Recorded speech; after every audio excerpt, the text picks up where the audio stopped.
चलो बेटा, आज हमने स्टार्ट करना है सर सोल ट्रेडर का चैप्टर बेटा। अब ये बड़ी गौर से सुनिएगा क्योंकि ये आपके आगे हर चैप्टर में काम आएगा बेटा, ठीक है। सोल ट्रेडर एडजस्टमेंट बेटा, एडजस्टमेंट्स टू सोल ट्रेडर। अब इसको समझने से पहले adjustments to final accounts basically हम कह सकते हैं इसको। अब बेटा इसको समझने से पहले आपको ये पता होना चाहिए है कि डेटा क्या दिया हुआ होगा, क्या सोर्स होगी बेटा, ये समझना जरूरी है। तो 2 मिनट देखिएगा बेटा। सर सबसे पहले तो जब मैं ये एडजस्टमेंट पढ़ा रहा हूँ, बेसिकली हम सोल ट्रेडर का चैप्टर पढ़े हैं। आप सब लोगों के पास बिजनेस है, आप लोगों ने पढ़ा होगा सर सोल ट्रेडर कौन होता है। सर सोल ट्रेडर वो बंदा होता है जहां पे business is owned and controlled by a single person.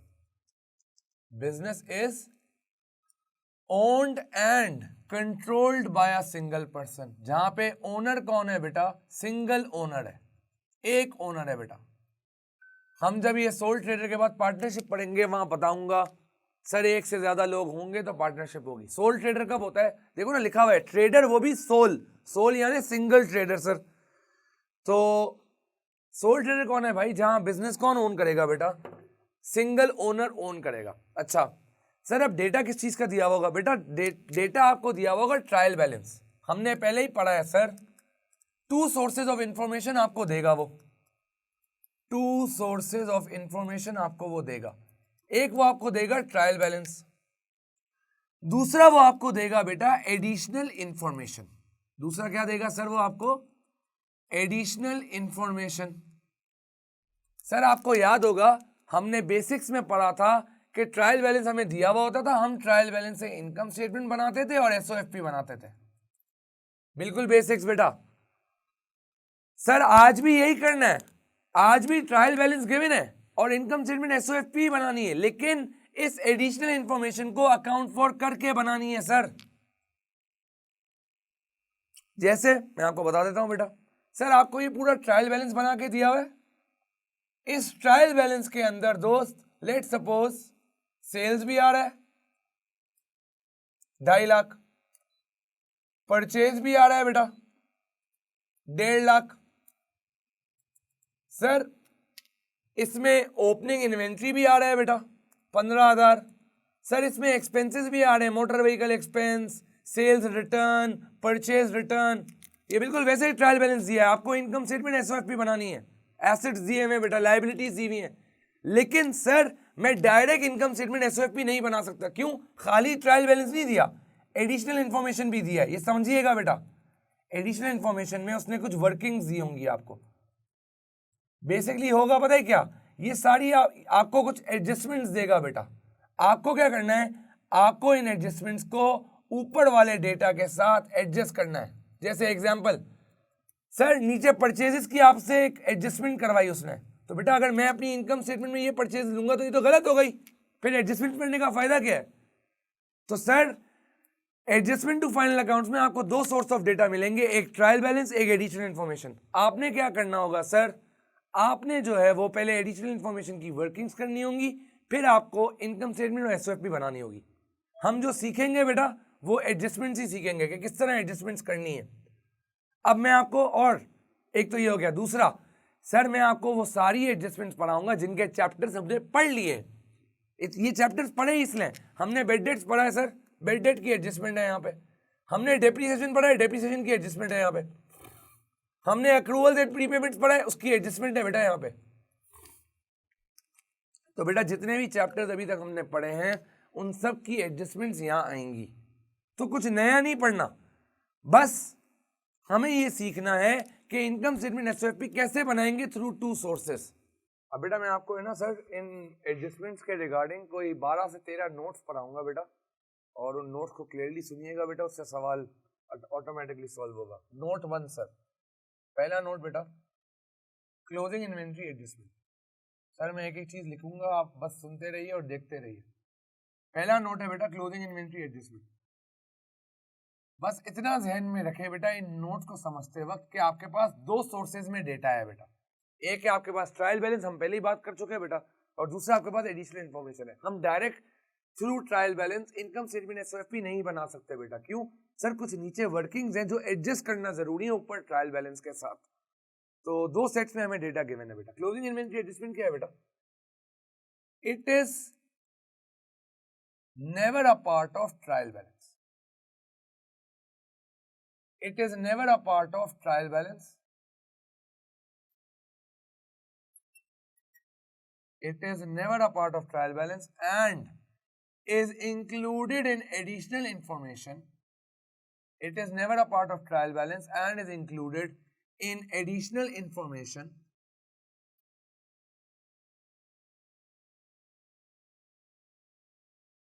because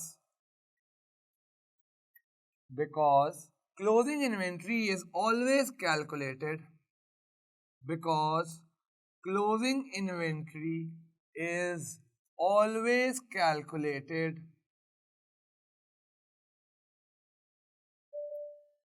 after the preparation of trial balance.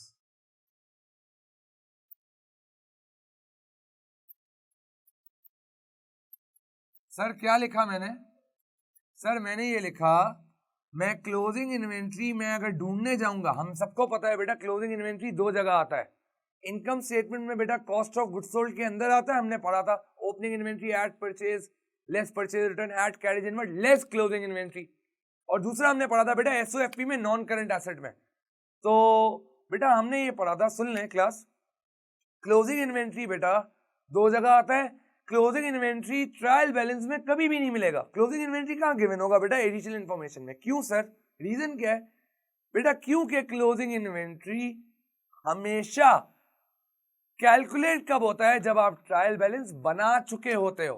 Closing inventory कब कैलकुलेट होता है सर? ट्रायल बैलेंस बना चुके होते हो। सर इसका मतलब सिंपल सा ये हुआ कि आपको जो ओपनिंग इन्वेंट्री है बेटा वो ट्रायल बैलेंस में मिलेगा। ट्रायल बैलेंस में एक ही इन्वेंट्री आएगा और वो ओपनिंग होगा। लेकिन सर क्लोजिंग इन्वेंट्री आपको कहां मिलेगा? सर क्लोजिंग इन्वेंट्री आपको हमेशा बेटा कहां मिलेगा सर? सर क्लोजिंग इन्वेंट्री आपको हमेशा एडिशनल इंफॉर्मेशन में मिलेगा।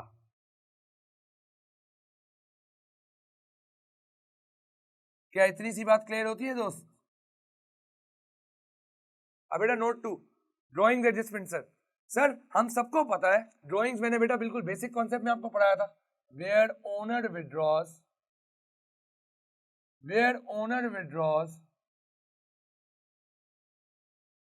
anything from the business for personal use। Sir जहां पे ओनर कुछ भी विड्रॉ कर रहा है बिजनेस से अपने जाती इस्तेमाल के लिए, तो वो ड्राइंग्स है सर। अब बेटा आपके एग्जाम में 3 तरीके से पूछ सकता है बेटा वो आपसे। सर एक तो होती है गुड्स की ड्राइंग्स,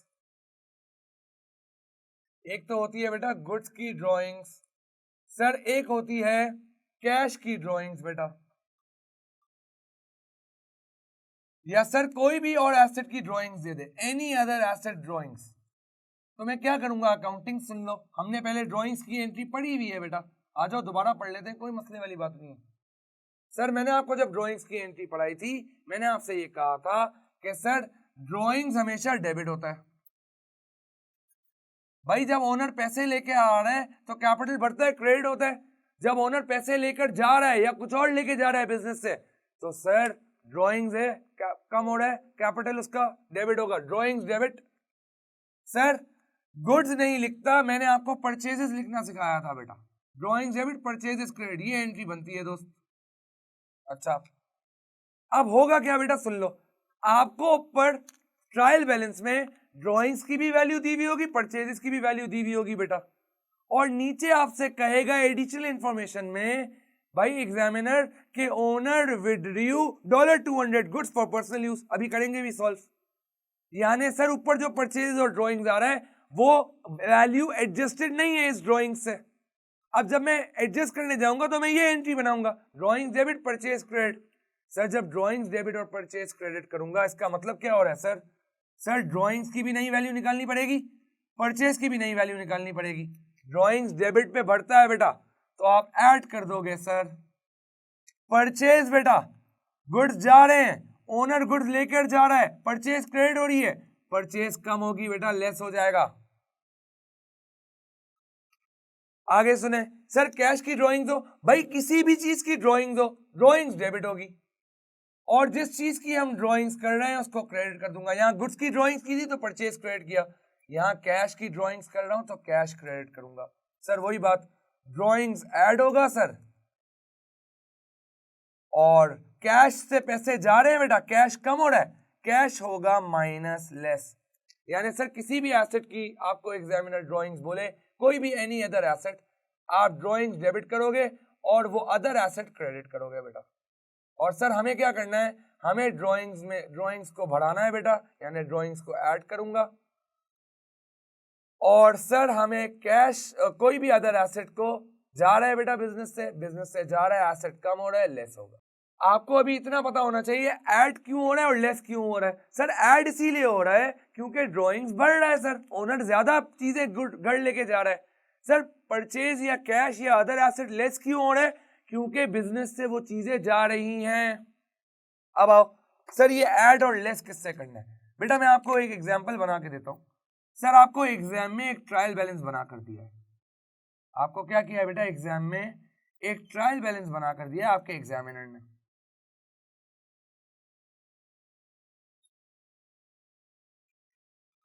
आपको ट्रायल बैलेंस में लिख के देता है सर परचेजेस 1,20,000 है बेटा हमारी, सर ड्राइंग्स है हमारी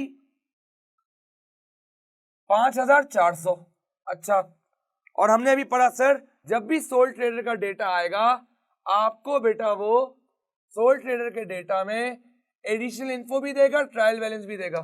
नीचे एडिशनल इन्फो में लिखता है बेटा examiner, owner withdrew $200 goods for personal use. Owner withdrew $200 goods for personal use. Sir जैसे ही आपने देखा भाई पर्सनल यूज आ गया है, आप क्या करेंगे सर, सर आप फौरन से ड्राइंग्स की एंट्री बनाएंगे। ड्राइंग्स डेबिट बेटा कितने से सर, 200। सर गुड्स जा रहे हैं, आपने क्या बताया था, जब गुड्स जाते हैं परचेज नाम लिखते हैं, परचेज क्रेडिट। ये हमने बिल्कुल बेसिक्स में एंट्रीज बनाना सीखी थी बेटा। अब सुन लो सर आपके पास ट्रायल बैलेंस में एक परचेज आ रही है 1,20,000। सर एडिशनल इंफॉर्मेशन में आपने अभी क्या बताया था, सर ये जो जितनी भी एडिशनल इंफॉर्मेशन है ये इन वैल्यूज से एडजस्टेड नहीं है, आपको एडजस्ट करनी है। आप पहले वर्किंग करेंगे फिर आप नई वैल्यूज निकालेंगे। तो बेटा परचेजेज अगर 1,20,000 थी, परचेजेज अगर 1,20,000 पुरानी थी बेटा, तो अब जब ओनर गुड्स घर पे ले गया है तो परचेज माइनस होगा बेटा, अभी पढ़ा था परचेज लेस हो रहा है। सर मेरी नई परचेज आ जाएगी 119, कितनी आएगी जरा कैलकुलेट करें बेटा, 119,800। सर हमारी परचेज कहां जाती है, income statement cost of goods sold, ये नाम हम साथ साथ लिखेंगे सर। दूसरी वर्किंग, सर ड्राइंग्स की भी तो नई वैल्यू निकलेगी, जरा चेक करो ट्रायल बैलेंस में, ड्राइंग्स की पुरानी वैल्यू है 5,400। सर ओनर 200 के गुड्स और विड्रॉ करके ले गया है, ड्राइंग्स डेबिट पे बढ़ता है, ऐड होता है सर 5,400 प्लस 200 और सर ये आ गया 5,600। सर ड्राइंग्स कहां जाता है, हमने पढ़ा है एसओएफपी में इक्विटी के सेक्शन में जाता है, पढ़ा था ना, opening capital eight profit for the year less drawings, तो ये वहां जाएगा। अब जब मैं इनकम स्टेटमेंट बनाऊंगा मैं परचेज 1,20,000 नहीं लिखूंगा, मैं लिखूंगा 119,800। अब जब मैं एसओएफपी बनाऊंगा मैं ड्राइंग्स 5,400 नहीं लिखूंगा, नई वैल्यू लिखूंगा जो कि 5,600 है। चले बेटा आए क्लास, नोट 3 पढ़ते हैं सर, वेरी वेरी इंपॉर्टेंट है और बच्चा एंड तक इसमें गलती करता है। बेड डेट्स एडजस्टमेंट, हमने तो सर सारी एडजस्टमेंट्स पढ़ी हुई हैं, हमने सारे चैप्टर्स पहले पढ़े ही इसलिए ताकि हमें सोल ट्रेडर की एडजस्टमेंट में मसला ना हो। तो आए जरा सर, आप सब लोगों को याद होगा हम लोग किस तरह निकालते थे बेटा प्रोविजन, हमने प्रोविजन फॉर बेड डेट्स के चैप्टर में एक फॉर्मेट पढ़ा था सर। ग्रॉस रिसीवेबल से स्टार्ट करता हूं बेटा, मैं सबसे पहले करता हूं लेस बेड डेट बेटा, जो अमाउंट आती है उसको कहता हूं नेट रिसीवेबल। इस नेट रिसीवेबल पे मैं लगाता हूं प्रोविजन का रेट, याद होगा आपको। तो प्रोविजन की अमाउंट आती थी। अब सुने बेटा, अब बेटा कब बेड डेट माइनस करना है और कब नहीं करना वो ये नोट बताएगा, और बच्चे उसी में गलती करते हैं, तो बहुत क्लियर कट सुनिएगा, एग्जाम्पल के साथ बताऊंगा आपको। Sir no bad debt adjustment में पहले पार्ट ए सुनना बेटा। If bad debt is given in trial balance, बेटा सुन लो, मैं इस नोट में आपको प्रोविजन निकालना नहीं सिखा रहा, मैं आपको सिर्फ ये बताना चाहूंगा कि प्रोविजन कब नेट रिसीवेबल पे निकलेगा, कब बेड डेट माइनस करके निकलेगा, कब बेड डेट माइनस नहीं करना, ये सुन लें। If bad debt is given in trial balance, अगर बेड डेट ट्रायल बैलेंस में गिवन होगा, if bad debt is given in trial balance, then the debtor figure in the trial balance, then the debtor figure in the trial balance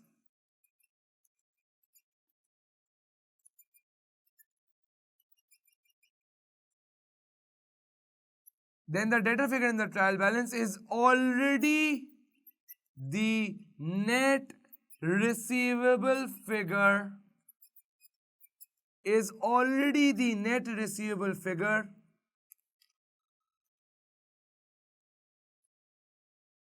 from which bad debt has already been deducted, from which bad debt has already been deducted। सुनिएगा sir, example मैं आपको बताता हूं। Sir सुनिएगा, part A और part B, जब अभी part A पढ़ रहे हैं सर, आपको ट्रायल बैलेंस, पार्ट ए की एग्जाम्पल से स्टार्ट करते हैं। आपको ट्रायल बैलेंस आपके एग्जामिनर ने दिया बेटा, क्रेडिट डेबिट, आपको एग्जामिनर ने बोला भाई हमारे ट्रेड रिसीवेबल्स 100,000 है, हमारा बेड डेट्स 2,000 है। क्या बोला बेटा? हमारे ट्रेड रिसीवेबल्स 100,000 हैं, हमारा बेड डेट्स 2,000 है। एडिशनल इन्फो में आपको एग्जामिनर कहता है, सुन लो बेटा, एडिशनल इन्फो में आपको एग्जामिनर कहता है भाई प्रोविजन फॉर बेड डेट्स या डाउटफुल डेट्स, कुछ भी बोल सकते हो बेटा आप, is at 2%। Provision for bad debts 2% पे है सर। अब मुझे ये सोचना है कि प्रोविजन की अमाउंट निकालने के लिए मैं डेटर में से बेड डेट लेस करूं या ना करूं। अब सुन लो क्या लिखा है बेटा इसमें, अगर बेड डेट ट्रायल बैलेंस में गिवन होगा तो जो डेटर फिगर है ट्रायल बैलेंस में, ये जो अकाउंट रिसीवेबल यानी डेटर की जो फिगर है ट्रायल बैलेंस में, ये ऑलरेडी नेट रिसीवेबल है। ये जो 100,000 गिवन है एग्जामिनर ने, सर ये इसमें से 2,000 ऑलरेडी माइनस किया हुआ है उसने, नेट रिसीवेबल फिगर है ये। हम नेट रिसीवेबल कैसे निकालते हैं? Gross less bed date. हमने यहाँ क्या पढ़ा, अगर बेड डेट ट्रायल बैलेंस के अंदर मौजूद है यानी ये नेट रिसीवेबल फिगर है। इसका मतलब पता है क्या हुआ सर, ग्रॉस रिसीवेबल जो है ना वो 1,02,000 होगा, जिसमें से बेड डेट लेस करके 2,000 का नेट रिसीवेबल आया है 100,000 का। तो याद रखना, अगर बेड डेट ट्रायल बैलेंस में गिवन है तो इसका मतलब हमें डायरेक्ट क्या करना है बेटा, ये नेट रिसीवेबल फिगर दिया हुआ है और प्रोविजन निकालने के लिए आप डायरेक्ट प्रोविजन का रेट लगाओगे 100,000 पे। आपको कोई 100 में से 2,000 माइनस करने की जरूरत नहीं है। तो सर क्या लिखता है, if bad debt is given in trial balance then the debtor figure in the trial balance is the net is already the net receivable figure from which bad debt has already been deducted। आपको वो bad debt deduct नहीं करना है। अब एक आखिरी चीज, यानी मैं प्रोविजन कैसे निकालूंगा सर, मैं डायरेक्ट प्रोविजन निकालूंगा 100,000 का 2% करके, सर 2,000 आ जाएगा प्रोविजन। अच्छा अब बेटा बेड डेट रिकॉर्ड कहां कहां होगा ये सुन लो। अगर bed date additional trial balance में है, सुन लो बेटा, अगर sir bed date trial balance में है, वैसे बेड डेट 3 जगह आता है बेटा, हमने पढ़ा है सर, बेड डेट 3 जगह आता है। एक तो इस प्रोविजन की कैलकुलेशन में नंबर 1, नंबर 2 हम इनकम स्टेटमेंट एक्सपेंस में लेते हैं, हमारा एक्चुअल एक्सपेंस है। नंबर 3, मैंने आपको बेड डेट्स का जब चैप्टर पढ़ाया था उसमें एसओएफपी एक्सट्रैक्ट बनाना सिखाया था, तो वहां यही वर्किंग करते थे, gross receivable less bed date. तो 3 जगह आता है बेटा बेड डेट्स। पहला प्रोविजन की कैलकुलेशन, ये वाली कैलकुलेशन में, दूसरा इनकम स्टेटमेंट एक्सपेंस में, तीसरा बेटा एसओएफपी में माइनस होता है रिसीवेबल से। तो अगर बेड डेट ट्रायल बैलेंस में होगा ना, वो प्रोविजन की कैलकुलेशन में आएगा। देख लो, हमने अभी प्रोविजन की कैलकुलेशन में माइनस नहीं किया, हमने डायरेक्ट 100,000 पे 2% लगाया। सर ना वो एसओएफपी में आएगा। अबे भाई क्यों? अरे सर अभी तो पढ़ा कि 100,000 में से 2,000 ऑलरेडी डिडक्ट हुआ है, दोबारा डिडक्ट करूंगा तो डबल काउंट हो जाएगा बेटा। ये सिर्फ और सिर्फ कहां आएगा सर? इनकम स्टेटमेंट एक्सपेंस में। ना ये प्रोविजन की कैलकुलेशन में आएगा सर, ना ये एसओएफपी में डेटर से माइनस होगा, ना ये प्रोविजन कैलकुलेशन में आएगा। ये सिर्फ और सिर्फ एक जगह आएगा सर, और वो एक जगह क्या है? Income statement expense. अब बेटा पार्ट बी पे आए क्लास, पार्ट बी पे आओ बेटा।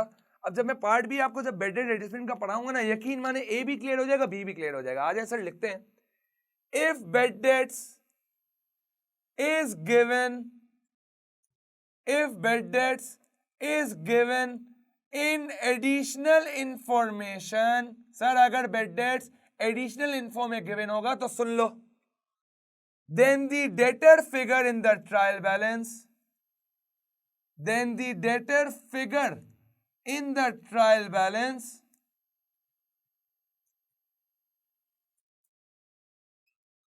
then the debtor figure in the trial balance will be the gross receivable figure।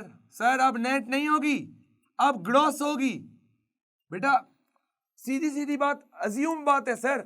हमने क्या पढ़ा था? एडिशनल इंफॉर्मेशन में वो चीजें होती हैं जो ट्रायल बैलेंस से एडजस्टेड नहीं होती।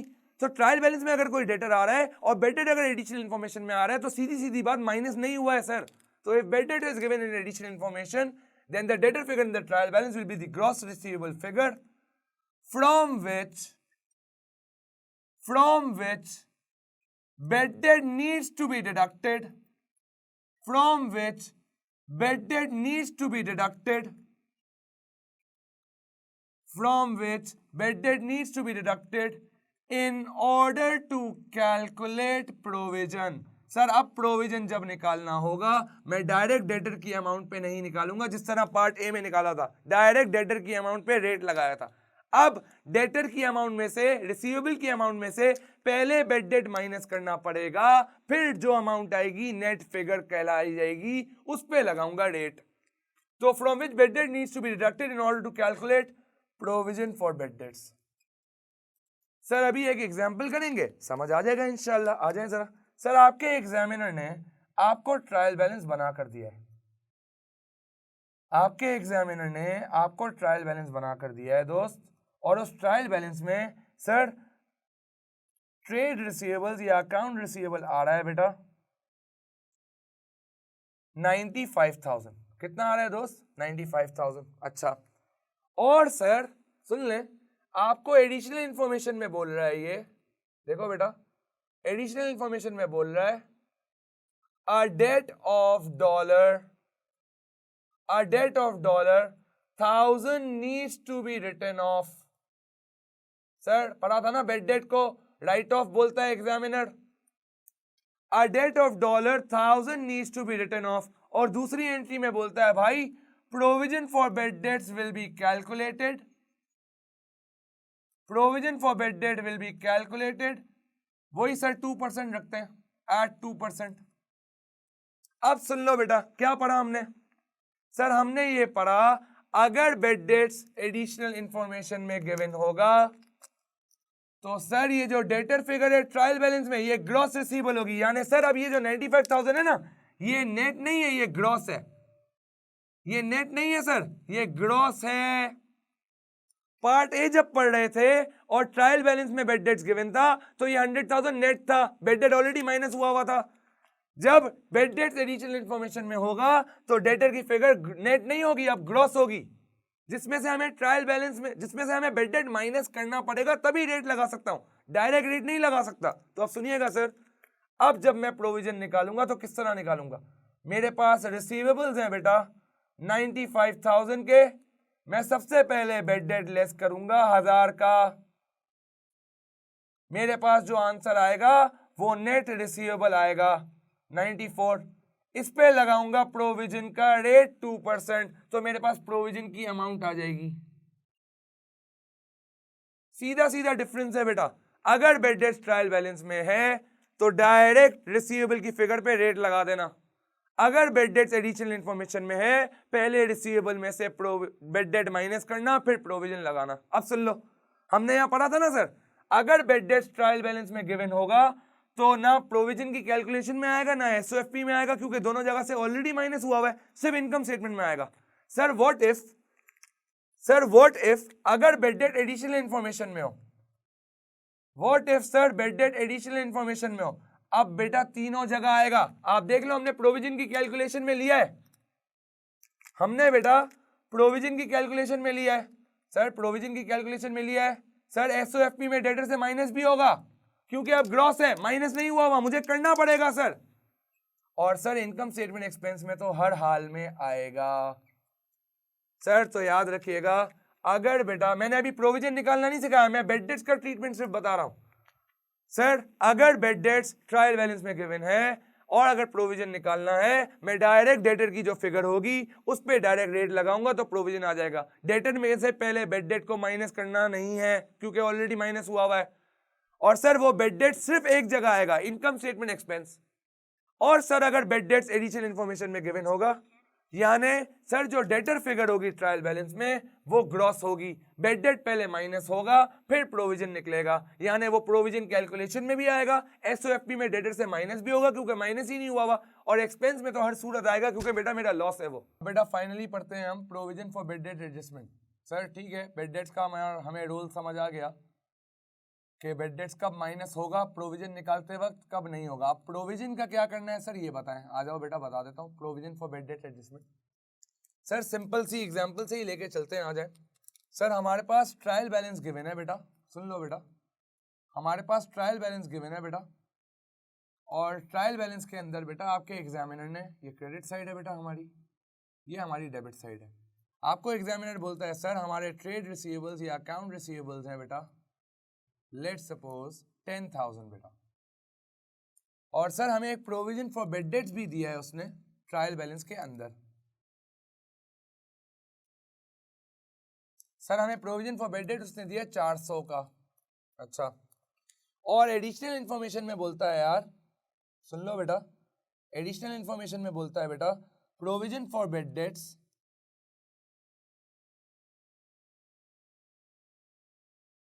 is maintained at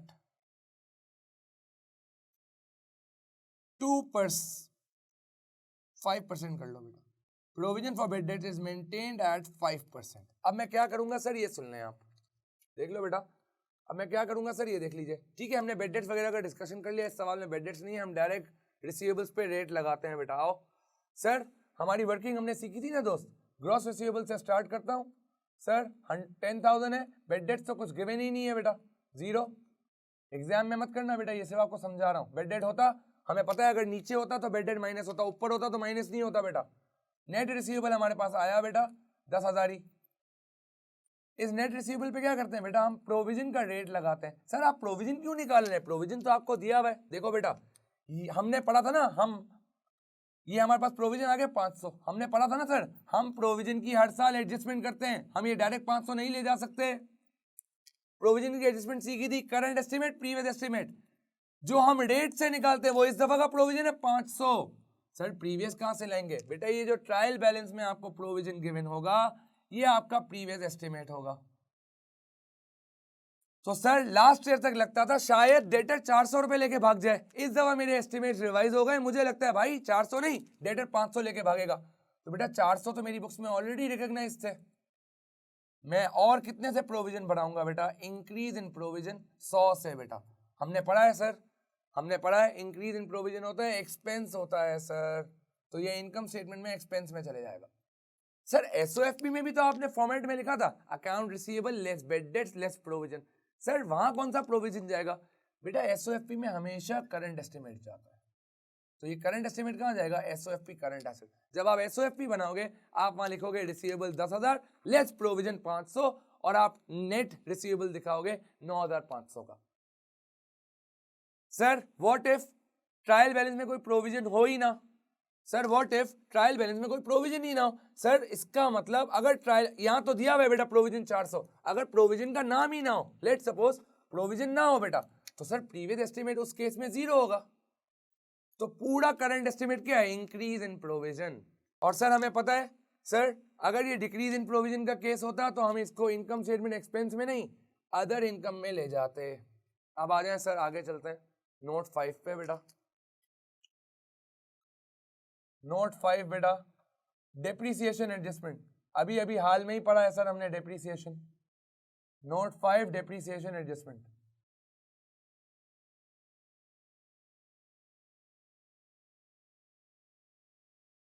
अब बेटा इसमें पहला वाला पढ़ते हैं सर, 2 मेथड्स पढ़े ना, पहला स्ट्रेट लाइन मेथड, क्या पढ़ा था भाई? Where depreciation is charge on cost of the non current asset. आ जाओ, तो क्या लिखूंगा बेटा? Where depreciation rate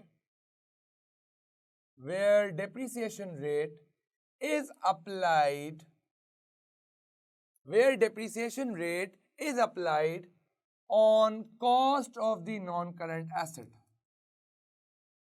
Where depreciation rate is applied on cost of the non-current asset, and the amount hence obtained is recorded as expense in the income statement. पढ़ा था ना बेटा डेप्रीसिएशन का मतलब मेरे नॉन करंट एसेट की value में fall आना यानी मेरा लॉस एक्सपेंस में रिकॉर्ड होता है। तो जब आप डेप्रीसिएशन का रेट कॉस्ट पे अप्लाई करोगे, जो उससे अमाउंट निकलेगा वो डेप्रीसिएशन है और वो कहां जाएगा? Is recorded as expense in the income statement. आगे सुनो, whereas in SOFP accumulated depreciation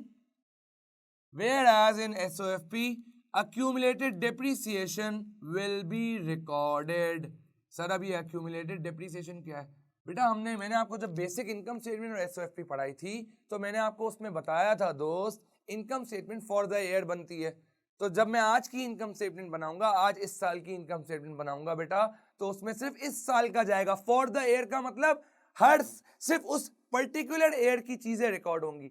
लेकिन जब मैंने आपको स्टेटमेंट ऑफ फाइनेंशियल पोजीशन का फॉर्मेट बताया था तो हम लिखते थे बेटा statement of financial position as at, आज तक की, जब से बिजनेस चल रहा है तब से लेके आज तक की। तो बेटा मैं अपनी एसओएफपी में तो करंट डेप्रिसिएशन खाली नहीं ले जा सकता, आज तक की डेप्रिसिएशन आनी चाहिए। तो वो आज तक की डेप्रिसिएशन क्या है? एक्यूमुलेटेड। कैसे निकालूंगा सर प्रायर ईयर डेप्रिसिएशन, आज तक पिछले सालों में जितनी डेप्रिसिएशन लगाई है, plus current year depreciation. Sir एक एग्जांपल करेंगे तो समझ आएगा। आओ बेटा करते हैं एग्जांपल। सर हमें एग्जामिनर ने ट्रायल बैलेंस बना कर दिया है, बेटा क्रेडिट डेबिट। हमें बोल रहा है सर वो मोटर व्हीकल्स की कॉस्ट है बेटा 100,000 सर, और इसकी प्रोविजन फॉर डेप्रिसिएशन है 20,000 सर। और आपको बेटा एडिशनल इंफॉर्मेशन में वो ये कहता है, सुन लो, एडिशनल इंफॉर्मेशन में वो आपको ये कहता है depreciation on motor vehicle is to be charged at 10% per annum। Sir आपको क्या कह रहा है वो? मोटर व्हीकल पे डेप्रिसिएशन चार्ज करनी है आपने 10% पर एनम। तो आओ सर हम पहले डेप्रिसिएशन निकालते हैं। सर क्या पढ़ा था सर अभी? डेप्रिसिएशन निकालने के लिए क्या करना पड़ेगा? Where depreciation rate is applied on cost of non current asset. Non current asset की कॉस्ट पे रेट लगाऊंगा। बेटा नॉन करंट एसेट की कॉस्ट ट्रायल बैलेंस में देखो 100,000 आ रही है सर, 100,000 पे लगा दें रेट 10%, 10,000 आ गया बेटा। क्या पढ़ा था sir? The amount hence obtained will be recorded as expense in the income statement। Sir ये इनकम स्टेटमेंट एक्सपेंस में जाएगा।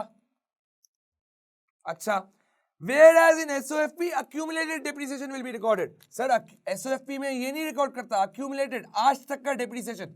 सर आपने फॉर्मूला भी बताया था, prior year plus current year. Sir current year तो है हमारे पास 10,000, प्रायर ईयर कहां से लाऊं? बेटा ट्रायल बैलेंस में जो डेप्रीसिएशन गिवन होता है ये प्रायर ईयर होता है। आज तक मेरा एसेट 20,000 डेप्रीसिएशन चार्ज कर चुका हूं अपने एसेट पे, और इस दफा का 10,000 है, तो टोटल 30,000 हुआ ना बेटा। तो prior year 20,000 plus current year 10,000, एसओएफपी में नॉन करंट एसेट्स में से 30,000 माइनस होगा बेटा, ये जाएगा एसओएफपी नॉन करंट एसेट। ये नाम इसी तरह लिखने बेटा सवाल में वर्किंग्स करते वक्त। बेटा पार्ट भी देख लें सर रिड्यूसिंग बैलेंस मेथड भी देख लें। अभी हमने स्ट्रेट लाइन मेथड देखा बेटा, अब रिड्यूसिंग बैलेंस मेथड देख लेते हैं सर यहां क्या होगा, हमने पढ़ा है sir, where depreciation is charged, where depreciation is charged on net book value of the non-current asset, where depreciation is charged on net book value of the non-current asset। Sir यहाँ पे मैं depreciation किस पे charge करता हूँ, net book value पे charge करता हूँ non-current asset के। and the amount hence obtained, sir जो अमाउंट आती है and the amount hence obtained is recorded as an expense in the income statement। Sir straight line में कॉस्ट पे rate लगा के डेप्रिसिएशन निकालते थे, हमने पढ़ा था बेटा। और रिड्यूसिंग में बेटा क्या करता हूँ, डेप्रिसिएशन लगाता हूँ नेट बुक वैल्यू पे, नॉन करंट एसेट पे रेट लगाऊंगा, नॉन करंट एसेट की नेट बुक वैल्यू पे रेट लगाऊंगा, तो जो अमाउंट आएगी सर डेप्रिसिएशन की लॉस है बेटा मेरा, and the amount hence obtained is recorded as an expense in the income statement. जबकि बेटा एसओएफपी में वही रूल है, whereas in SOFP accumulated depreciation is to be recorded, whereas in SOFP accumulated depreciation is to be recorded। SOFP में बेटा accumulated depreciation record करता हूं। और सर हमें पता है नेट बुक वैल्यू का फॉर्मूला हमने पढ़ा हुआ है बेटा सर, एनबीवी का फॉर्मूला, नेट बुक वैल्यू का formula cost minus provision for depreciation, या अक्यूमुलेटेड डेप्रिसिएशन भी लिख सकते हैं आप। और अक्यूमुलेटेड तो हमने पढ़ लिया बेटा, प्रायर ईयर डेप्रिसिएशन PYD लिख रहा हूं बेटा, plus current year depreciation CYD लिख रहा हूं। सर एग्जाम्पल करवा दें, आ जाए चेक करें सर। आपको ट्रायल बैलेंस बनाकर दिया है एग्जामिनर ने, ट्रायल बैलेंस के अंदर डेबिट साइड पे आपको बता रहा है सर हमारी मोटर व्हीकल की कॉस्ट है बेटा 1,20,000, और आज तक हमने जो प्रोविजन चार्ज किया है, जो डेप्रिसिएशन चार्ज की है वो 50,000 की है। एडिशनल इंफॉर्मेशन में आपको कहता है दोस्त, वो सुन लो, depreciation on motor vehicle is recorded at 10% per annum using reducing balance method, RBM का शॉर्ट फॉर्म यूज कर रहा हूं बेटा। सर अब क्या होगा, स्ट्रेट लाइन में तो क्या किया था, 1,20,000 पे डायरेक्ट रेट लगाया था तो डेप्रिसिएशन आ गया था, लेकिन सर हम नेटबुक रिड्यूसिंग बैलेंस मेथड में तो नहीं कर सकते, हमें तो पहले नेटबुक वैल्यू चाहिए। तो बेटा आप डेप्रिसिएशन कैसे निकालूंगा, देखें सर 1,20,000 माइनस आज तक 50,000 डेप्रिशिएट कर चुका हूं सर, यहां से नेटबुक वैल्यू आएगी, इस आंसर पे हम लगा देंगे रेट। चेक करो बेटा, कैलकुलेटर्स अपने हाथ में पकड़े। सर हमारी कॉस्ट है 1,20,000, हमने आज तक 50,000 डेप्रिशिएट किया है, हमारी नेटबुक वैल्यू 70,000 आ गई बेटा, इस पे 10% लगाया तो 7,000 आया।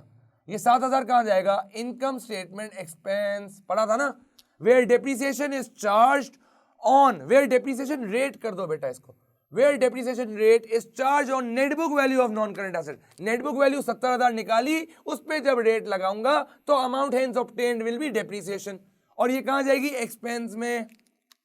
सर जबकि एसओएफपी में अक्यूमुलेटेड कैसे रिकॉर्ड करता हूं, हमने पढ़ा है बेटा, prior year depreciation plus current year. Sir ये मेरी प्रायर ईयर डेप्रिसिएशन है, आज तक 50,000 लग चुकी है डेप्रिसिएशन।